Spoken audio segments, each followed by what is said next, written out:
Radio J, il est 21h, c'est votre émission Enfants d'Abraham. Le débat en direct sans tabou, mais dans la courtoisie qui sied à des enfants d'Abraham d'origine, de cœur, d'esprit ou de culture. Enfants d'Abraham, numéro 4, ce mardi de 21h à 22h, sur le 94.8 FM, bien sûr, ou partout dans le monde sur radioj.fr.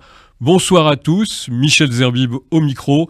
Et ce soir, notre émission porte bien son nom, car nous avons l'honneur et la joie d'accueillir d'éminents enfants d'Abraham pour aborder un sujet qui n'est pas que religieux, aussi politique et sociétal. Les relations entre juifs et musulmans en France, sous fond de remontée de l'antisémitisme depuis plus de 20 ans, émanant aussi d'individus d'origine musulmane ou au prétexte du conflit israélo-palestinien. Les relations entre juifs et musulmans ne vont plus de soi. Pourtant, ce dialogue existe depuis longtemps. Ce dialogue, jadis riche et fécond, a toutefois mal résisté à la montée d'un islam politique qui pose problème aux musulmans aussi de France eux-mêmes. Et lorsqu'on évoque aujourd'hui la rencontre entre les enfants d'Israël et les enfants d'Ismaël, ce n'est plus en termes de spiritualité comparée, de sagesse en dialogue ou d'histoire justement et de géographie commune, les juifs notamment, séfarades, les juifs d'Afrique du Nord, c'est la méfiance qui règne. Oui, les relations se sont tendues dans un contexte général de morosité, sous fond de crise, de Covid ou de menaces terroristes.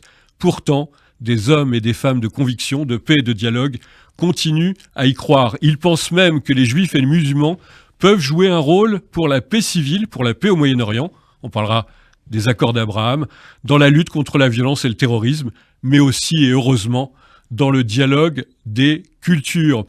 Évoquer cette relation difficile en ce moment, c'est raconter aussi en creux l'histoire de France de ces 20 dernières années. Notre question fil bleu, blanc, rouge de ce soir, c'est le dialogue entre juifs et musulmans en France est-il en panne? Alors faut-il encourager, devant la montée des haines et des extrêmes, les rencontres, le dialogue? Peut-il servir à la paix civile, à la lutte donc contre ces fléaux du temps, mais aussi donc au dialogue si prometteur des cultures? Ce soir, 3 hommes de paix, de dialogue et d'engagement que j'accueille avec beaucoup de plaisir aujourd'hui à Enfants d'Abraham. Raleb Bencher, bonsoir. Bonsoir. Ravi de vous accueillir. Vous êtes un islamologue. D'abord, vous êtes formation de physicien, islamologue franco-algérien, président de la Fondation de l'Islam de France, président de la section française de la Conférence mondiale des religions pour la paix, vice-président de la Fraternité d'Abraham. Vous êtes un homme de radio et de télévision et vous êtes issu d'une famille de soufis. Soufis, en un mot, c'est le cœur de l'islam? J'ai toujours pensé que le soufisme, la tradition soufie, est au cœur de la mystique et de la tradition religieuse islamique et non pas à la périphérie comme certains le pensent. Soufi, un courant donc aussi mystique. Monsieur le grand rabbin de France, Raïm Corsia, bonsoir. Bienvenue, bonsoir. Vous êtes grand rabbin de France depuis 2014. Vous avez été longtemps aumônier en chef du culte israélite des armées. Vous êtes de formation du séminaire israélite de France pour les rabbins, mais vous avez aussi plusieurs formations en management et également un doctorat en histoire qui nous intéresse particulièrement, en histoire contemporaine, sur Jacob Kaplan. Jacob Kaplan qui, comme vous le dites, est une figure emblématique à la fois de la Bible et de la République. Oui, il était à la fois un grand Français, combattant des deux guerres, un grand Français, et un grand judaïsme, parce qu'il a transmis cette envie justement de construire cette famille d'Abraham. Il l'a vécu, il l'a construit, et j'étais très heureux de répondre à votre invitation, parce que j'ai retrouvé le souffle de l'émission qu'avec Malek Bencher, comme dirait... Absolument. Avec Malek Shebel, mais comme dirait Galeb Bencher, Laïrahmo, avec lequel Malek, le père de la Morandais, et moi, sous les auspices de Michael Gage, nous avions cette belle émission de rencontre. Et donc, voilà, c'est le souffle que je voulais retrouver ce soir avec vous. Exactement, et c'est un peu les réminiscences sans doute qui ont présidé à la création de ce titre. Bienvenue Amin El-Khatmi. Bonsoir. Bonsoir, vous êtes un jeune homme politique, mais qui a commencé très tôt dans la politique. Je crois que vous aviez 16 ou 17 ans déjà pour vos premières élections. Vous êtes aujourd'hui président du parti Printemps républicain, né dans le sillage des attentats de 2015 pour représenter, on va dire, une gauche républicaine dans l'esprit Charlie. Vous êtes un proche d'Emmanuel Valls? Oui, mais nous avons effectivement créé le Printemps républicain avec des intellectuels comme Laurent Bouvet, Gilles Clavreul, un manifeste signé par Elisabeth Badinter, Marcel Gaucher et des personnalités qui viennent d'une gauche républicaine, laïque, et qui ont vu comme une menace la dérive d'une partie de la gauche qui cède aux sirènes de l'indigénisme, aux sirènes du communautarisme, à l'antisionisme, on y reviendra. Et donc nous essayons de faire vivre la gauche de Clémenceau, en toute modestie évidemment. En toute modestie, mais c'est vrai que vous êtes un combattant farouche du racisme et de l'antisémitisme, très actif aussi sur les réseaux sociaux, mais pas seulement. Et votre regard sur les juifs et les musulmans va nous intéresser. Tout à l'heure, je disais que Ghaleb Bencher était d'origine algérienne. Vous, c'est plutôt le Maroc. Oui, Casablanca. Voilà. Eh bien, merci d'être avec nous. On va rentrer dans le vif du sujet, puisque vous savez, cette question que nous posions tout à l'heure, le dialogue entre juifs et musulmans est-il en panne ? Il faut, en tous les cas, faire peut-être le constat de la situation, notamment de la réalité, on peut dire, d'un antisémitisme musulman en France, remonté depuis une vingtaine d'années. Est-ce que ça a été une réalité, selon vous, Ghaleb Bencher, qui a été longtemps niée ? Alors, si vous permettez, cher Michel, je dirais, moi qui suis un peu tatillon sur le vocabulaire et je cherche la maîtrise sémantique, cet antisémitisme est d'essence islamiste. Pourrait être aussi un antisémitisme musulman, mais il est contre nature. En revanche, théorisé, idéologisé, voulu comme tel, c'est avec l'islamisme radical.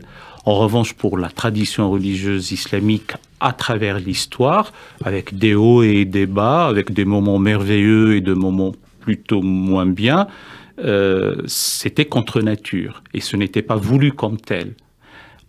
En ce qui concerne ces 20 dernières années, et pour répondre directement à votre question, le constat est amer et nous faisons tout, quoi que ça nous coûte, et toutes nos forces pour l'endiguer, le dérimer, le pourfendre. Et je le dis davantage à la veille de la commémoration du 76e anniversaire de la libération des camps nazis, des camps de concentration, et de la commémoration de ce que j'ai toujours appelé une verrue horrible sur le visage de l'humanité qu'est la Shoah, et que plus jamais des crimes contre l'humanité, des crimes aussi génocidaires ne puissent avoir lieu, et a fortiori, il ne faut pas les théoriser dans une idéologie, fût-elle d'essence religieuse islamique.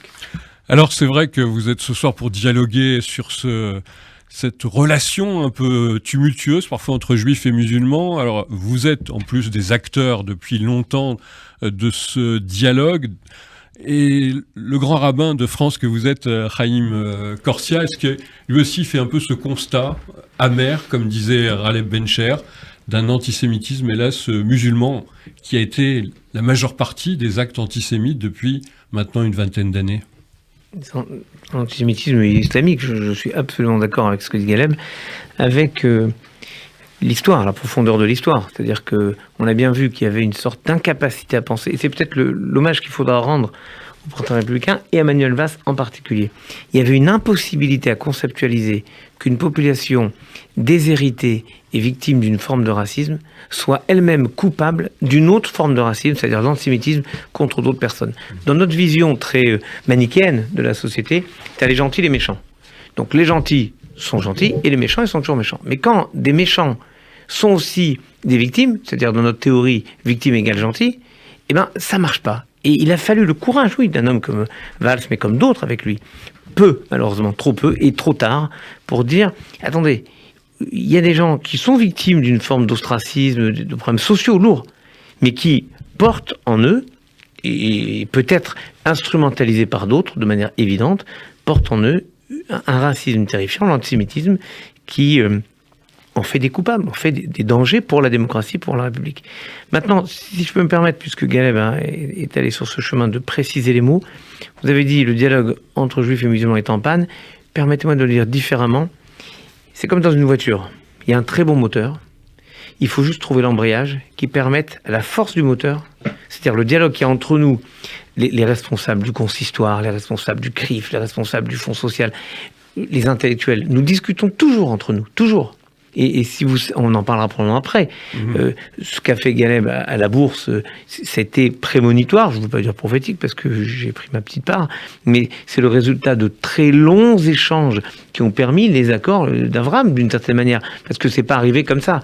On en parlera parce que ça c'est un sujet fondamental. C'est que regardez par exemple un saint homme, vraiment un saint homme comme le rabbin Michel Sarfati, qui lui, avec son bus, son chapeau, exactement, son chapeau, son bus et son t-shirt, il va à la rencontre des jeunes dans les quartiers les plus difficiles de France, ce que même l'État parfois n'ose pas faire. Lui, il y va.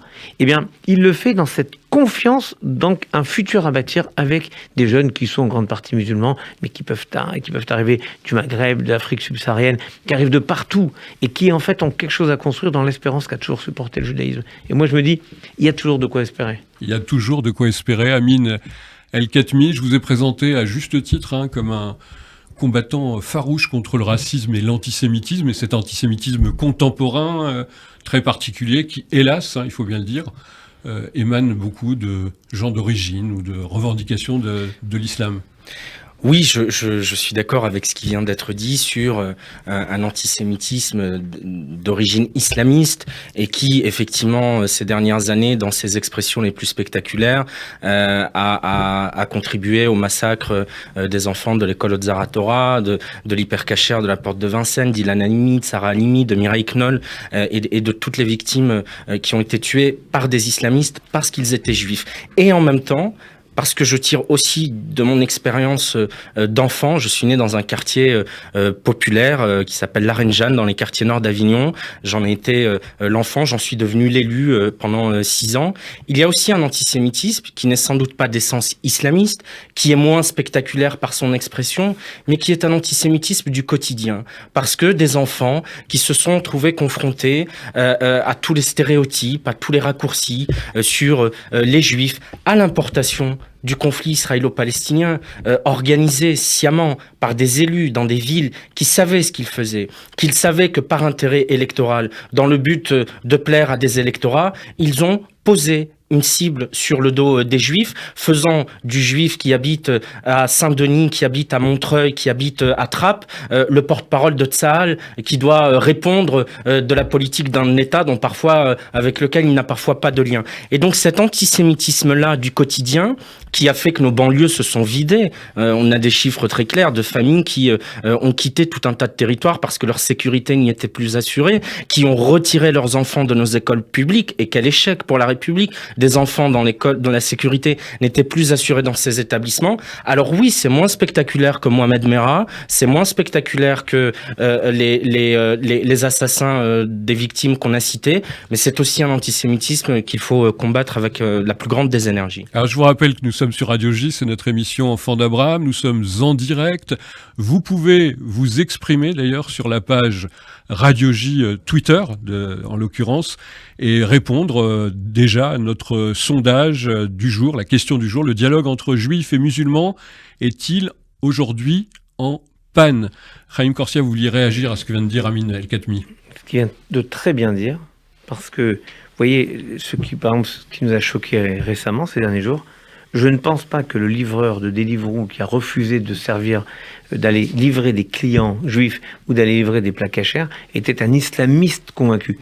C'était un petit jeune, oui, dopé à tous les préjugés qu'on lui a inculqués dans son environnement, avec ses copains, par Internet. Et je dis, aujourd'hui, l'essence du combat, c'est un contre-discours qui doit être organisé sur Internet pour empêcher cette radicalisation, y compris la plus terrible qui soit, sur Internet. Alors ça veut dire, Ghaleb Bencher, si on entend ces deux prises de position, il y a quand même aussi un antisémitisme, on peut dire musulman, qui n'est pas islamiste, qui ne revendique pas politiquement une idéologie, mais qui émane... alors ça viendrait d'où ? Ça viendrait des textes, de l'éducation ? Si nous nous restreignons sur la fresque historique, ce que j'appellerais la tapisserie des siècles, aux 100 dernières années, au demi-siècle qui précède et aux 20 dernières années, oui, et je retire l'antisémitisme d'essence islamiste et je pourrais le remplacer par un antisémitisme musulman. Mais la profondeur, le mais n'est pas une restriction. Donc, la profondeur de l'histoire, je refais mienne la parole de José Eisenberg, que Dieu ait son âme, qui disait que les Juifs étaient heureux en contexte islamique, sauf exception, et ils étaient malheureux, mais là je ne vais pas faire la zizanie avec nos amis chrétiens, en terre chrétienne, sauf exception.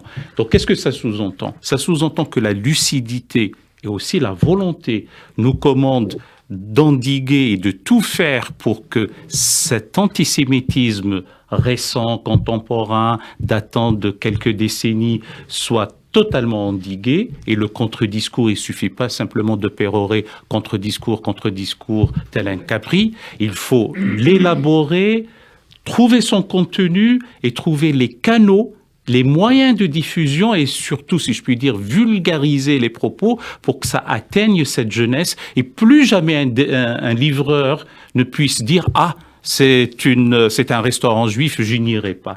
C'est criminel. Et donc ça devient une affaire d'éducation dans les familles. Et ce travail énorme, titanesque du contre-discours, à la fois élaboré et diffusé, je ne suis pas venu faire la réclame de la Fondation de l'Islam de France, nous le faisons à la FIF. Vous le faites et on va continuer à le faire.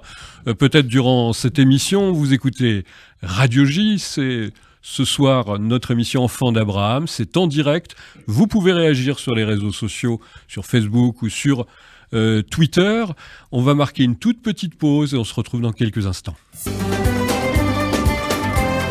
Radio J, il est 21h18, nous sommes en direct, l'émission Enfants d'Abraham sur Radio J, incontournable aussi ce soir avec nos invités, Raleb Bencher, la Fondation de l'Islam de France, le grand rabbin de France, Haïm Korsia, Amin El Khatmil, président de Printemps républicain, et on parle de cette question importante, faut-il multiplier, encourager les relations entre juifs et musulmans, que ce soit au niveau des intellectuels, des institutions, au plus haut niveau, plus populaire, on pourrait dire. Alors on reste un instant sur cette question que j'ai appelée les constats de la réalité aussi du terrain, la remontée de l'antisémitisme, qui a quand même contribué à tendre les esprits entre les deux communautés présentes en France. Peut-être une question sur les textes eux-mêmes. Vous savez que certains, Raleb Bencher, pourfendent le Coran, qui s'il est lu de façon littérale, et vous êtes d'ailleurs l'auteur d'un Coran traduit et commenté, s'il est lu de façon littérale, eh bien, il l'amène inévitablement à la haine du juif. Est-ce que c'est une réalité ? Oui, c'est une réalité parce qu'un texte, on lui fait dire ce qu'on veut en réalité. Je renvoie toujours, quand je suis interrogé là-dessus, surtout qu'on n'a pas beaucoup de temps pour un colloque ou une conférence là-dessus, je renvoie aux travaux de Meir Baracher, un islamologue érudit d'une grande compétence et d'une grande connaissance israélien, et qui dit « Moi, j'ai passé ma vie à étudier le Coran, et à ce sujet, je renvoie les musulmans à aller étudier la Bible et d'être de grands sémitisants et de grands judaïsants. » Et lui, qu'est-ce qu'il dit ? Il dit « J'ai trouvé qu'il y a dans... » Pardonnez-moi, je vais utiliser un terme un peu pédant, dans la phraséologie coranique, dans la sémantique coranique, 3 niveaux. Il y a les fils d'Israël, il y a ceux qui se judaïsent et il y a les juifs. Quand il est parlé des fils d'Israël, les propos sont très dithyrambiques, sont très élogieux, sont extraordinaires. Je vous ai préféré sur tous les peuples, je vous ai préféré sur tous les univers. Je cite toujours Meir Baracher. Quand il dit ceux qui se judaïsent, ça reste contrasté. Ceux qui ont cru, ceux qui se judaïsent, ceux qui disent nous sommes nazaréens, c'est plutôt neutre. Et quand il dit les juifs, alors c'est curieux, apparemment les exégètes pensent qu'il s'agit des juifs de Médine. Et donc exclusivement les juifs de Médine, ce ne sont pas l'ensemble des fils d'Israël, l'ensemble des juifs, etc. Et en plus avec cela, il faut que les exégètes de nos jours, les théologiens de nos jours, les herméneutes de nos jours, les islamologues de nos jours expliquent, et que ça descende par ruissellement, y compris chez les familles qui ne sont pas lettrées, pour dire, de toute façon, les Juifs sont vos frères en l'humanité, sont vos frères en Abraham, sont vos frères en Dieu, sont vos frères en civilisation, et a fortiori dans notre pays, sont vos compatriotes. ce sont vos concitoyens. Et donc, vous devez avoir un lien d'amitié civique et un lien de fraternité. Monsieur le grand rabbin, Haïm Corsia. Ça a été le cas longtemps dans l'histoire. Et je crois que ça renvoie à ce que nous avions demandé de concert au secrétaire général de la Ligue islamique mondiale. Et je me rappelle ma phrase dans mon discours d'ouverture, mais qui avait été préparée puisque je savais qu'elle allait dire oui. Je supplie mes frères musulmans de réouvrir la porte de l'ijtihad, c'est-à-dire de l'interprétation des textes, de la contextualisation des textes, ce que nous faisons dans la Torah. Or, c'est tragique, on ne peut pas dire ça de l'islam, mais disons, c'est terrible d'avoir un texte dont on a stoppé l'interprétation il y a 1000 ans. Disons globalement, un peu moins de 1000 ans, 700 ans. Et donc, j'ai le sentiment que l'urgence du moment, c'est que des intellectuels du niveau de Galeb, par exemple, mais d'autres, soient capables de contextualiser et de dire ce qu'il vient de dire, pour ne pas donner un prétexte à ceux qui sont dans une revendication sociale ou dans une haine, tout simplement, parce que la société, la violence de la société aujourd'hui amène de la haine, et que de tout temps, le bouc émissaire a été le juif, alors qu'en réalité, les juifs peuvent montrer une forme, oui, d'espérance, et je dis que notre spécificité dans l'histoire du monde, c'est toujours de dire qu'il y a un moyen de construire son futur. Et c'est finalement la haine des juifs, c'est la haine du progrès dans la société. Amin El-Khatmi, vous êtes aussi d'origine musulmane, on peut le dire, même si vous êtes un fervent laïque comme Ralef Bencher ou le grand rabbin Corsia. C'est pas incompatible. Juste peut-être votre expérience. Vous avez été élevé aussi dans ce milieu-là. Est-ce que vous avez, je ne sais pas, été élevé dans un milieu où il peut y avoir de l'antisémitisme ? Oui, alors moi j'ai pas la connaissance des textes religieux qu'a Ralef Bencher ou Haïm Corsia. Je sais réciter la Fatiha et 2-3 autres sourates et ça s'arrête là. C'est suffisant. Oui, absolument. Mais j'ai quand même évidemment lu le Coran et je suis d'accord sur la contextualisation. Mais vous savez, le jeune dont parlait Haïm Corsia tout à l'heure de Strasbourg, je suis pas persuadé qu'il ait lu le Coran. Les jeunes de 10-12 ans qui disent sale juif ou qui font des quenelles aux gamins juifs quand ils en croisent encore, quand il y en a encore. Ils ont pas lu le Coran à 10 ans, ils ont pas lu le Coran. En revanche, effectivement, vous avez pu grandir dans un milieu où, lors des disputes familiales, on entend al-Yahoudi, qui signifie le juif en arabe, être utilisé comme une insulte, comme une injure la plus offensante.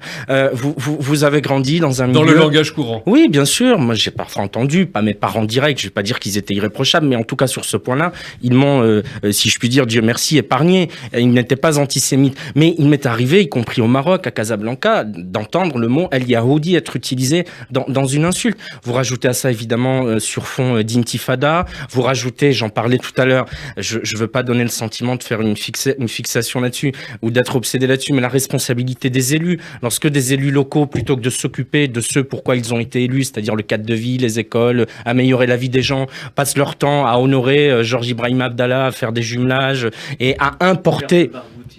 Évidemment. Et en ce sens, la responsabilité des élus communistes, notamment dans les banlieues franciliennes, est absolument immense, historique, et il faudra la juger à l'aune de l'histoire. Donc, là, on parle pas de lire le Coran, simplement, il y a une accumulation de faits dans votre vie quotidienne, de mots que vous entendez. Un gamin ne naît pas antisémite. Un gamin, spontanément, ne dit pas sale juif. Il finit par le dire parce qu'il l'a entendu. Parce qu'il a entendu des choses qui font qu'à la fin, et souvent, ils n'ont jamais rencontré de juifs de leur vie. Ça aussi, c'est une expérience. Lorsque j'étais élu local, je me rendais dans des collèges, dans des lycées, dans ma circonscription. Le juif fantasmé. Mais oui, je leur disais, alors peut-être qu'ils en ont rencontré sans le savoir, mais je leur disais, mais est-ce que vous avez déjà rencontré quelqu'un qui vous a dit je suis juif ? J'avais une marée de regards écarquillés en disant, non, on n'en a jamais rencontré, mais enfin, on a vu une vidéo sur YouTube et puis on a lu que Israël, etc. Donc voilà, il y a évidemment la contextualisation des textes, et ça, je la laisse aux savants dont c'est la responsabilité. Et il y a aussi cet antisémitisme du quotidien qui n'est pas sur fond de religion, mais qu'il faut combattre aussi. L'antisémitisme plus populaire. On est dans cette actualité du moment où il y a cette charte républicaine de l'islam de France qui a été signée. J'ai envie d'avoir un petit commentaire peut-être de Ralef Bencher, Fondation de l'Islam de France. Évidemment, vous êtes laïque, mais vous avez un regard aussi sur cette question. Cette charte a été faite pour finalement essayer de expurger, de renvoyer tout ce qui pourrait apparaître comme un islam politique dans la Constitution les représentations de l'islam de France. Peut-être en un mot, est-ce que c'est une bonne chose ? On rappelle que cette charte a été demandée au lendemain de l'assassinat de Samuel Paty, le professeur d'histoire géo.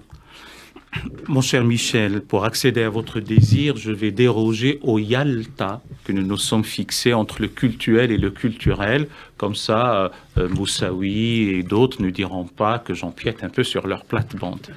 Mais cette fois-ci est une restriction. J'ai toujours dit, depuis cette affaire, que nous avons un paradoxe qu'il faut rompre et que nous comprenons, et une injustice nécessaire, comme par hasard. Le paradoxe, je commence plutôt par l'injustice nécessaire.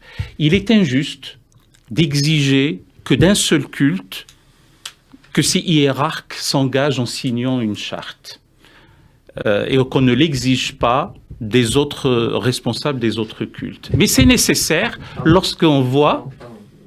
J'ai honte de t'interrompre. Je t'en prie. Non, c'est pas d'interrompre. Raïm Corsia, le grand rabbin de France. Oui, c'est juste de dire, Napoléon nous avait demandé la même chose en 1808, et nous avait répondu oui, nous défendrons la France jusqu'à la mort, oui, nous considérons tous les Français comme nos frères et nos concitoyens. Ouais, c'est la question que j'allais vous poser. Il faut qu'il y ait un consistoire. Donc c'était le cas. Donc c'était le cas. Musulman. Galeb, je suis obligé de... C'est pour ça que j'ai dit que c'est nécessaire.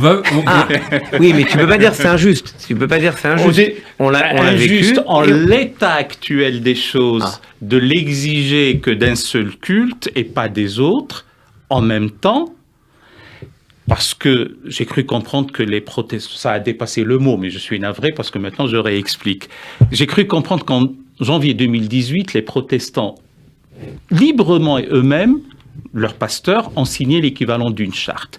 Nous connaissons d'une manière livresque, et heureusement nous connaissons l'histoire, en 1808, Napoléon a fait ce qu'il avait fait avec le Sanhédrin, et bien entendu, la roche-mère de l'identité de France étant catholique, nous savons un peu ce qui se passe. Et encore, si on sait ce qui s'est passé du côté de Sainte-Clotilde au lendemain de 1905, les affrontements étaient encore beaucoup plus importants et beaucoup plus véhéments que ce que nous connaissons maintenant, et je n'ai pas envie qu'on les vive.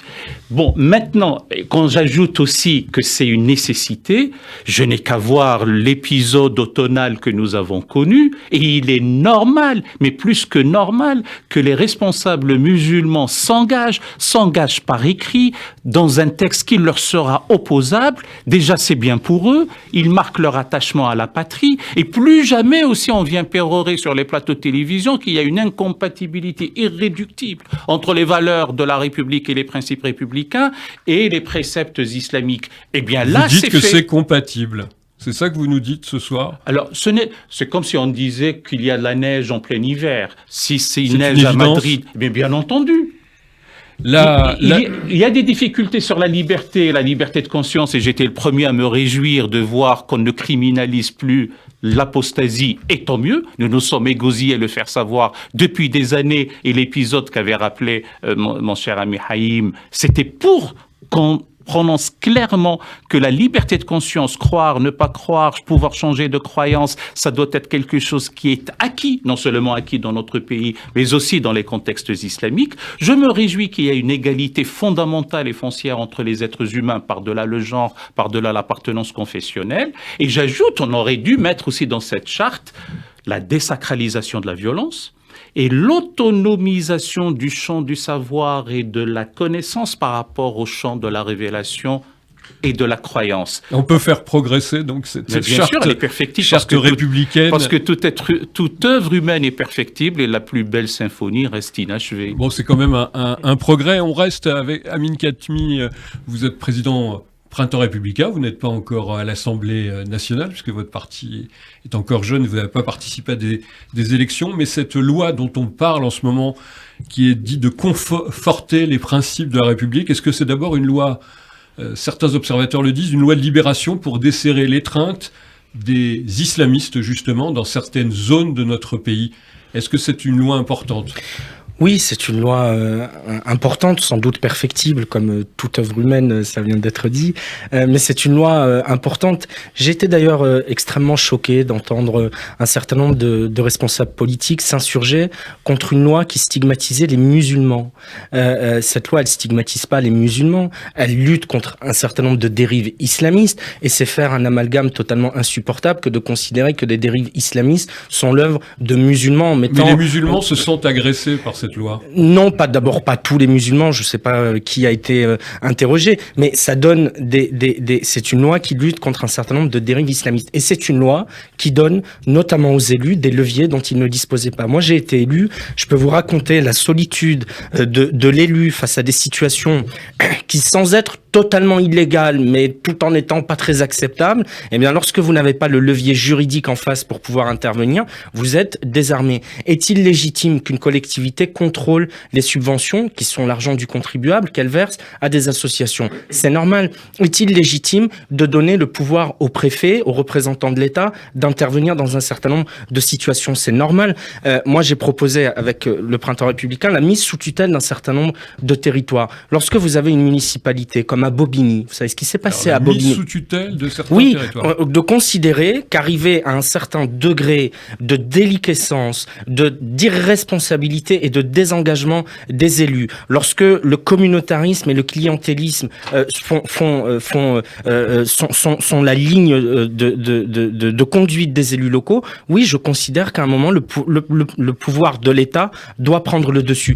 À la mairie de Bobigny, ils ont recruté à 3 reprises une femme qui était liée au gang des barbares. Pas une fois, on peut plaider l'erreur une fois. Les assassins d'Ilan Halimi. Exactement, et dire je ne savais pas. Au bout de la 3e fois, ce n'est plus de l'erreur, Michel, c'est de la complicité. Lorsque vous insistez à recruter une femme qui est liée au gang des barbares, eh bien là, le préfet, en l'espèce, était impuissant à intervenir, et la ville avait quasiment, le narguait en disant mais monsieur le préfet, nous on fait ce qu'on veut, on la recrute coûte que coûte, ou quoi qu'il en coûte, si je puis dire. Donc oui, c'est une loi qui donne des leviers aux élus locaux, et moi je m'en félicite. Alors on parle des préfets comme sous Napoléon, ou du consistoire comme sous Napoléon.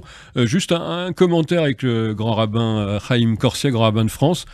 Vous êtes favorable? Est-ce qu'il y a une sorte de vrai consistoire finalement musulman en France?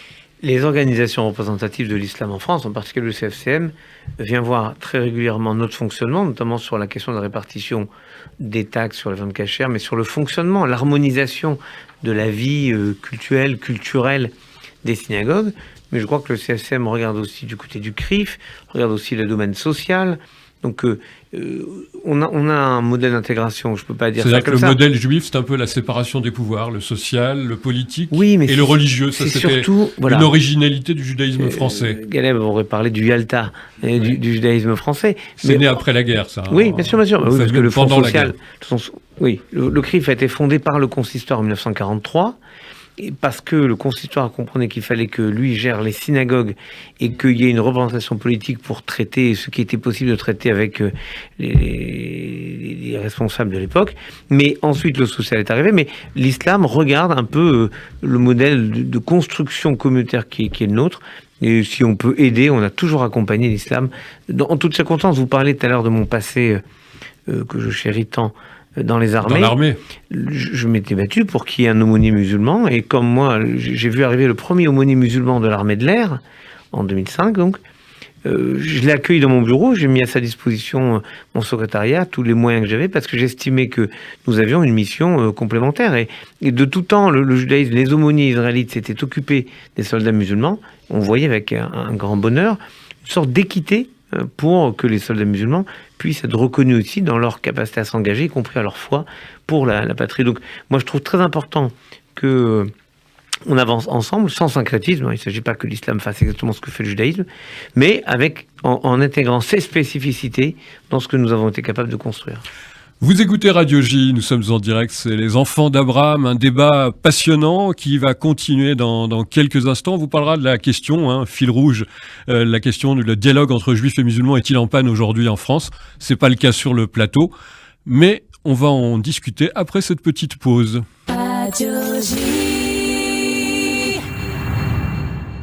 Ça, c'est uniquement sur Radio J. Vous êtes OK pour Et la femme et la maîtresse?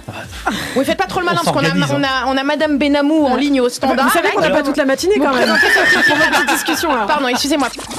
Moi, attention, Inanna, c'était juste pour écrire la chronique. Hein. Je veux dire, je me sacrifie, je suis un petit peu comme ça, moi. Hein. Je suis prête à aller infiltrer des milieux dangereux pour que nos auditeurs soient toujours à la pointe. Hein. Vous pensez pas que je peux gagner un prix du journalisme ou de reporter de l'année pour un truc comme ça? Sincèrement, non. Jalouse. Bon, salut à tous, c'est Judith Mergui. Je vous retrouve tous les matins à 7h40 dans la matinale de Radio J. Actualité juive, l'hebdomadaire incontournable de la communauté. Depuis septembre, grâce à une formidable équipe rédactionnelle enrichie de nouvelles signatures, Actualité juive va encore plus loin avec des analyses et des informations fiables, précises et objectives sur le Moyen-Orient et dans la lutte contre l'antisémitisme et la délégitimation d'Israël. L'actualité politique en France, communauté, judaïsme, société, culture, mémoire, Actualité juive a besoin de vous. Plus Actualité juive aura d'abonnés et plus la voix de notre communauté sera écoutée. Abonnez-vous en formule papier ou digitale sur le site actualitéjuive.com. Actualité juive, l'hebdomadaire incontournable de la communauté. actualitéjuive.com.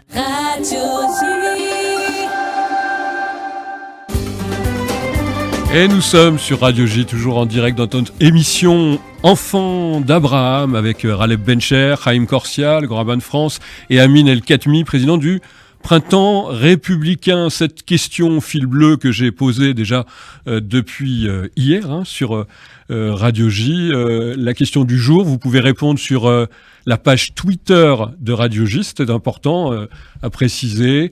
La question, c'est le dialogue entre juifs et musulmans est-il en panne aujourd'hui? Vous êtes pour l'instant 82% des auditeurs à répondre par l'affirmative.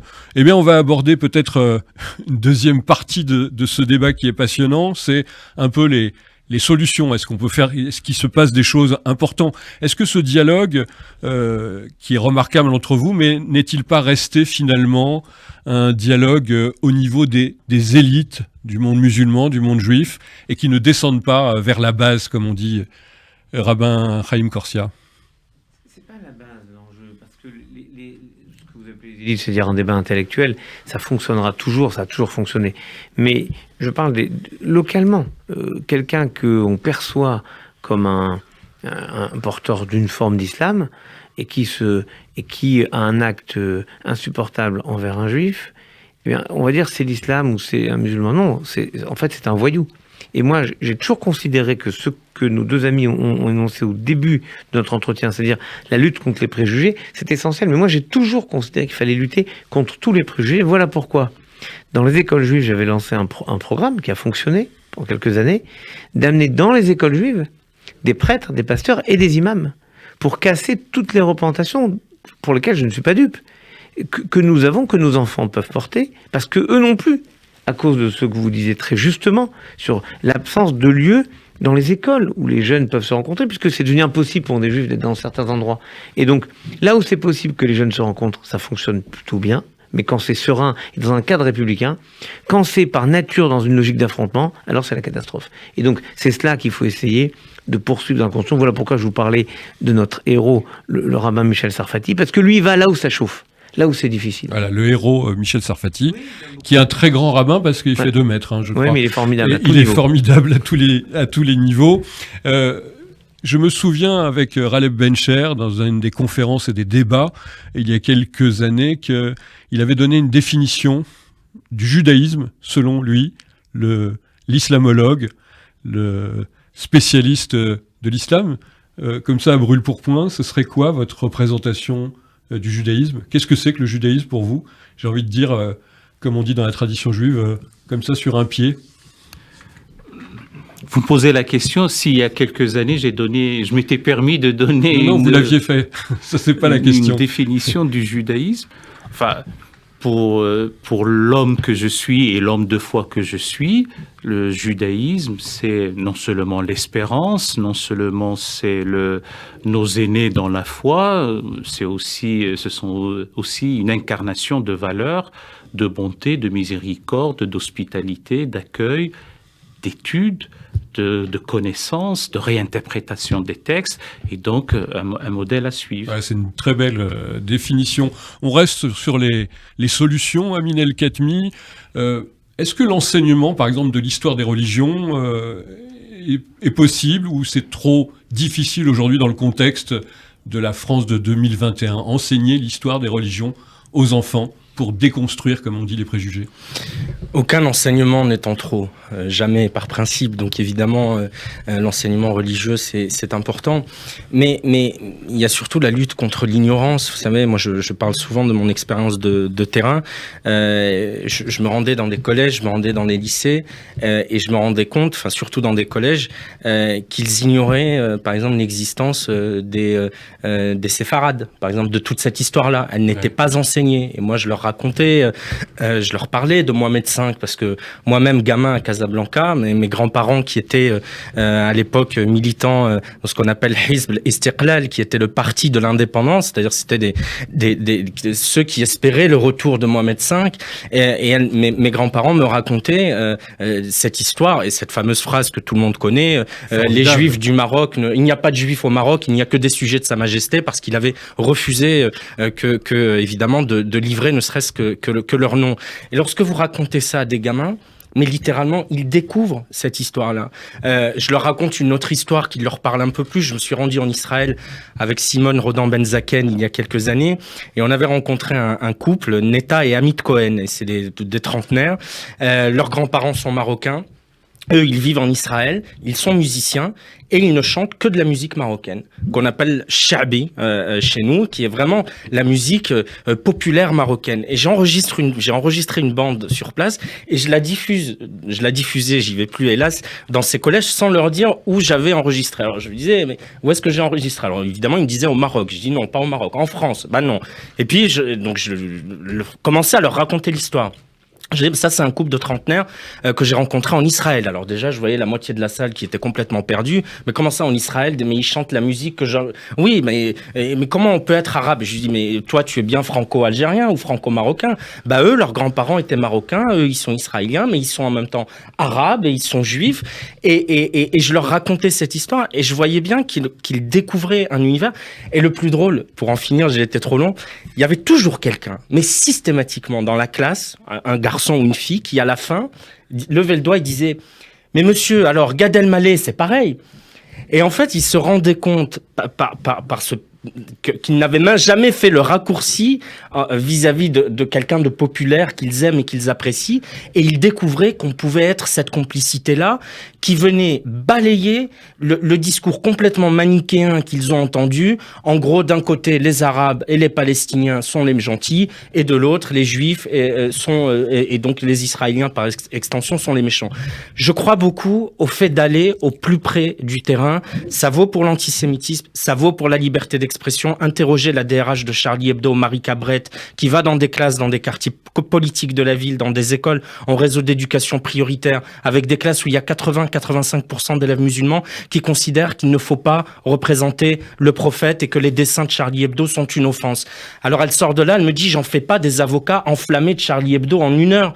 Mais simplement quand j'entends un gamin qui me dit, bah écoutez madame, je comprends un peu mieux votre travail, bah c'est peut-être une petite victoire, toute minuscule, mais c'est quand même une victoire à prendre. C'est une victoire à ne pas négliger.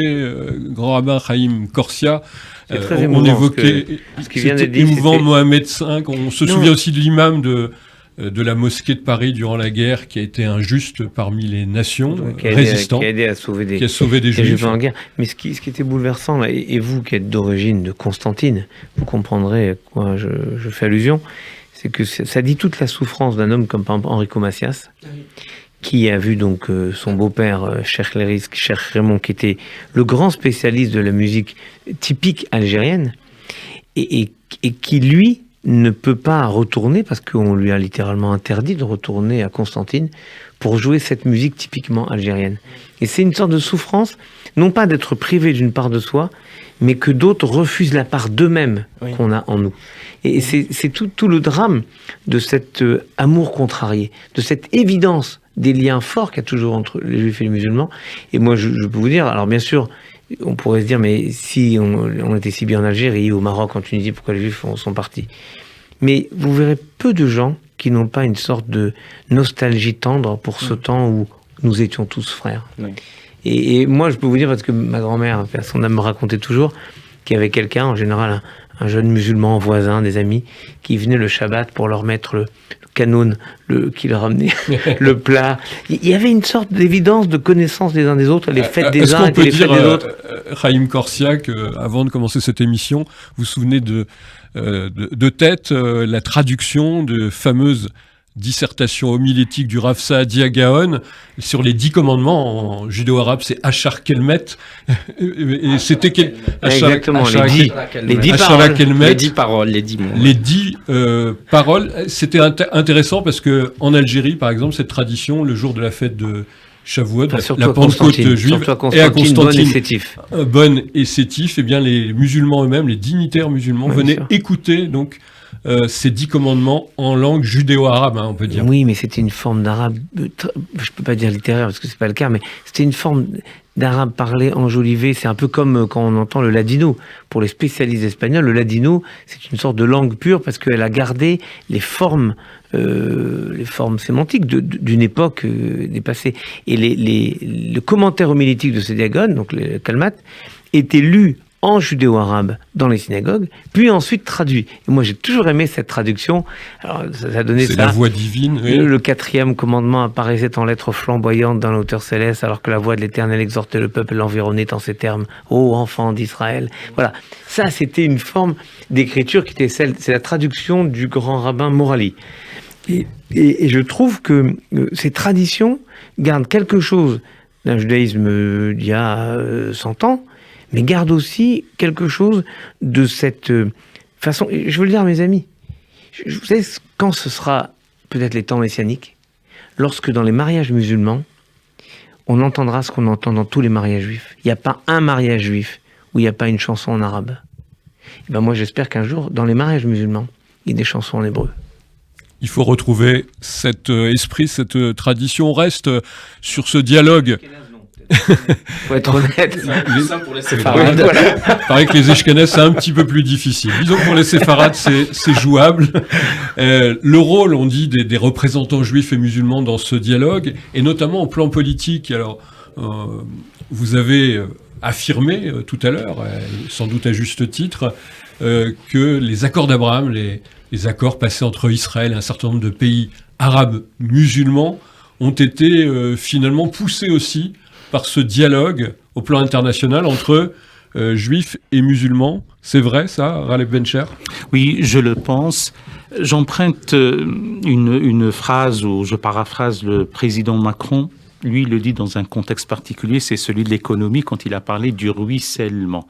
Il a parlé des premiers de cordée, et puis il faut que ça ruisselle pour que ça irrigue l'ensemble de la société. Il en est de même à la fois du dialogue et aussi de la connaissance et du savoir. Parce qu'il y a une responsabilité de ceux qui savent vis-à-vis de ceux qui ne savent pas encore. Et aussi au niveau de cette volonté d'unir, de tisser des liens, d'aller vers la solidarité, vers la compréhension.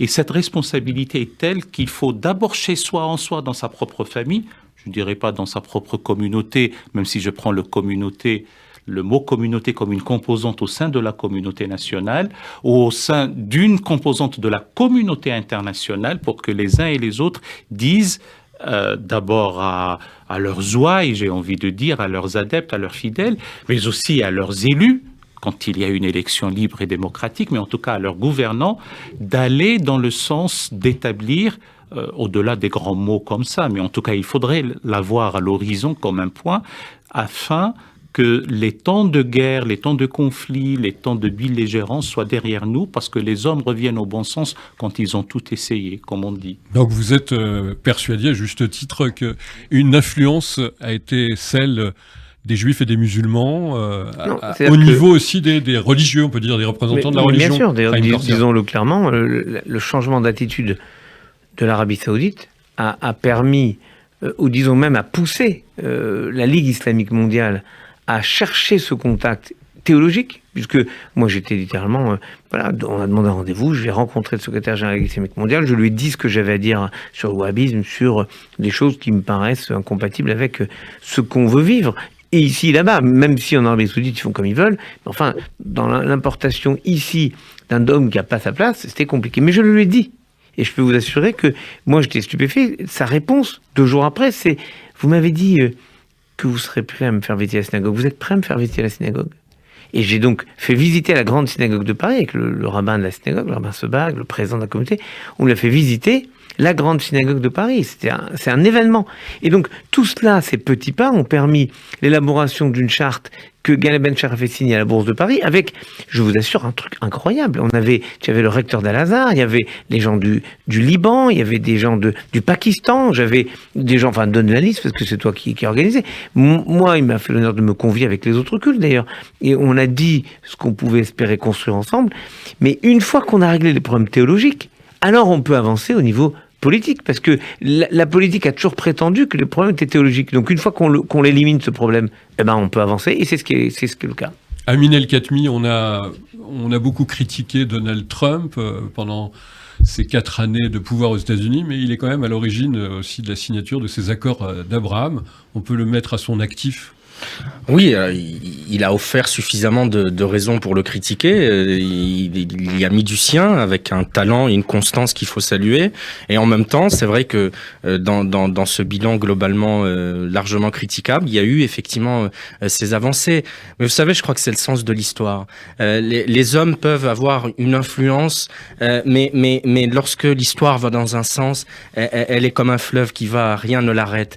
C'est le sens que d'un dialogue qui, effectivement, dans l'histoire lointaine ou dans l'histoire contemporaine, a connu des perturbations, a connu des interruptions, a connu des périodes où il n'y avait plus de dialogue. Mais ce dialogue-là, ces cultures, ces histoires, elles sont tellement entremêlées, elles ont tellement de points communs, elles sont tellement proches l'une de l'autre que c'est comme dans une famille, vous pouvez vous disputer, il y a bien un jour où vous finissez par vous réconcilier. Il y a une forme de fraternité il y a une fraternité perdure en dépit des vicissitudes. Mais elle reviendra, elle reviendra. Et c'était émouvant de voir des Juifs fêter Hanouka dans les rues de Dubaï. Et moi, je voyais, et on en revient au message ce qu'on disait tout à l'heure. Moi, j'étais là aussi perturbé parce que je voyais de jeunes Français nés en France qui s'indignaient littéralement sur les réseaux sociaux en disant mais c'est scandaleux que le Maroc renoue, en l'occurrence, renoue les relations diplomatiques. Et je voyais les messages de mes cousins, de mes amis à Casablanca, à Rabat, à Marrakech, qui vivent sur place, qui eux étaient heureux, mais littéralement heureux en disant, alors ils pouvaient déjà aller en Israël en réalité, mais l'officialisation les a rendus heureux parce qu'ils ont envie d'aller découvrir ce pays, de découvrir cette culture. Et là aussi, c'est un 2 poids 2 mesures qui, moi, m'inquiète quant à l'avenir d'une génération que nous avons sur notre sol. Mais pour finir avec cette parenthèse, oui, je crois que c'est le sens de l'histoire et c'est bien que ces 2 mains soient à nouveau accolées et proches l'une de l'autre. Un sens de l'histoire politique, mais il y a des petits aspects un peu messianiques, un peu miraculeux, il faut bien le dire. On ne s'attendait pas à de telles avancées. Chaim Corsia, dans ce contexte assez difficile au plan international, il y a quelque chose de presque religieux là-dedans. J'ai toujours considéré qu'effectivement, quand les hommes veulent faire le job du Messie, ils peuvent réussir de grandes choses. Le job au sens que, oui, tendre la main, construire des possibles, mais tout le monde a à y gagner. C'est-à-dire que si je vois par exemple le scandale de la campagne de boycott d'Israël, par exemple, qui est une aberration, parce que si les gens étaient sincères, moi, ils veulent boycotter Israël, qu'ils boycottent Israël, à ce moment-là, qu'ils arrêtent d'utiliser leur téléphone, qu'ils arrêtent d'utiliser les médicaments, qu'ils arrêtent d'utiliser tout ce que Israël peut apporter par sa capacité à l'innovation, etc. Mais cette façon, c'est nier le génie humain. Alors que le génie humain est toujours source de progrès. Par nature, les temps sont compliqués, quelqu'un a une idée, tout le monde peut l'utiliser, ça c'est le partage d'humanité. Et donc, oui, il y a un sens de l'histoire, à une forme de grande réconciliation. Je ne veux pas vous faire une intervention à la Fukuyama en disant c'est la fin de l'histoire, mais il y a quand même une avancée. Alors, on pourrait le dire avec les termes hébraïques, ou plutôt araméens en l'occurrence, Itpatruta de Mesherta, c'est les temps d'ouverture des temps messianiques, parce que quand les hommes se rapprochent, c'est déjà la construction du temps messianique. Vous écoutez Enfants d'Abraham, on arrive à la fin de notre émission avec la question fatidique dans quelques instants, mais auparavant, peut-être un petit commentaire de notre sondage du jour. Le dialogue entre juifs et musulmans est-il en panne aujourd'hui en France ? Vous êtes 83% à dire oui, en dépit de ce qu'on entend bien sûr sur ce plateau. Pardon. Moi, je suis d'accord avec ce sondage. La réalité du terrain, c'est une grande violence, c'est la réalité. Maintenant, c'est jamais la réalité qui a été la façon de voir le monde du judaïsme. On voit le monde dans le futur. Moi, j'aimerais qu'on pose la question, mais est-ce que vous voulez que ça s'améliore, ce dialogue ? Et vous verrez que ce sera 100%. Est-ce que vous voulez que ça s'améliore ? Ce sera sans doute 100%. En un mot, un petit commentaire, Amine El Khatmi. Oui, il y a la différence entre la réalité et le souhait. La réalité, la lucidité nous dicte de regarder les choses en face, et effectivement on voit bien que ce dialogue, s'il peut exister dans des sphères, vous parliez des élites tout à l'heure, j'aime pas ce mot, mais on voit bien que le dialogue il est rompu. Après, ça c'est la réalité. Le souhait, c'est ce que je disais tout à l'heure, le souhait c'est que les gens se reparlent, évidemment, c'est le souhait, et qu'un jour on puisse assister à un mariage arabe où il y aura une chanson, des chansons en hébreu. Inch'Allah. Inch'Allah. Avanaglia. Inch'Allah. Ma dernière. Avanagila. Est-ce qu'on voit quand même le drame de notre pays ? Comme moi, je le dis très froidement parce que vous avez parlé d'Avanagila. Avanagila, c'est une chanson qu'a popularisée en France Rika Zaraï qui vient de mourir. Quand Rika Zaraï était en activité, une grande chanteuse, tout le monde aimait Rika Zaraï. Elle avait été soldat dans l'armée israélienne, elle le revendiquait, elle le clamait, elle le chantait, c'est une évidence. C'était une autre époque. Oui, mais aujourd'hui, au moment où elle est morte, il y a eu l'élection de Miss France, et parce qu'elle a eu le malheur de dire que son papa était d'origine israélienne, on a eu un déferlement de haine sur Internet. Ça veut dire que notre chemin est long, il faut l'engager. Et long. Et ma dernière question, dernier tour de table, vous avez essayé d'y répondre en peut-être une ou deux phrases, mais c'est peut-être la plus compliquée. Qu'est-ce que c'est qu'être un enfant d'Abraham, Raleb Bencher ? C'est d'être fidèle à des valeurs, le mot revient beaucoup maintenant, et qui sont de témoignage pour le reste de l'humanité, et notamment pour notre République dans le cadre laïque, qui sont des valeurs de bonté, de miséricorde, d'accueil, de générosité, d'hospitalité, d'entraide, de solidarité et d'engagement pour autrui. J'ajoute deux mots pour... la lucidité nous recommande de reconnaître les faits, mais le désir ardent qui dépasse le souhait dont nous parle notre ami Amine El Khatmi est de faire en sorte de ne pas confondre le conjoncturel ou le circonstanciel avec le atemporel, et à la mesure des hommes déterminés se tiennent les résolutions, et nous sommes déterminés à ce que ça aille de l'avant. Amine El Khatmi, enfant d'Abraham. C'est avoir la paix comme boussole, et encore voilà un mot, le mot paix qui relie Shalom, Salem, et puis c'est être finalement les héritiers d'un dialogue. Voilà, c'est par ça que je termine. Je le disais, ce dialogue, il peut connaître des perturbations, il peut connaître y compris des interruptions, mais c'est un dialogue qui nous dépasse, qui a commencé avant nous, qui a existé avant nous, qui continue pendant et qui sans doute se poursuivra après. Et nous sommes à notre modeste niveau les héritiers, les continuateurs de ce dialogue. Donc c'est la mission qu'il faut que l'on continue à poursuivre. Chaim Corsia est un enfant d'Abraham. Parce qu'on a l'espoir. Abraham, il a toutes les données pour savoir que son histoire n'aura pas de suite, et pourtant il a confiance en Dieu, mais il a aussi confiance dans sa capacité à saisir les opportunités. C'est l'espoir, l'espérance. Merci infiniment, grand rabbin de France, Chaim Corsia, Amine El Khatmi, président du Printemps républicain, et Raleb Bencher, fondation de l'Islam de France, d'avoir été avec nous dans ce débat passionnant, fraternel, il faut dire, pacifique. Eh bien, on va écouter juste pour terminer cette émission quelques notes d'un certain Enrico Macias.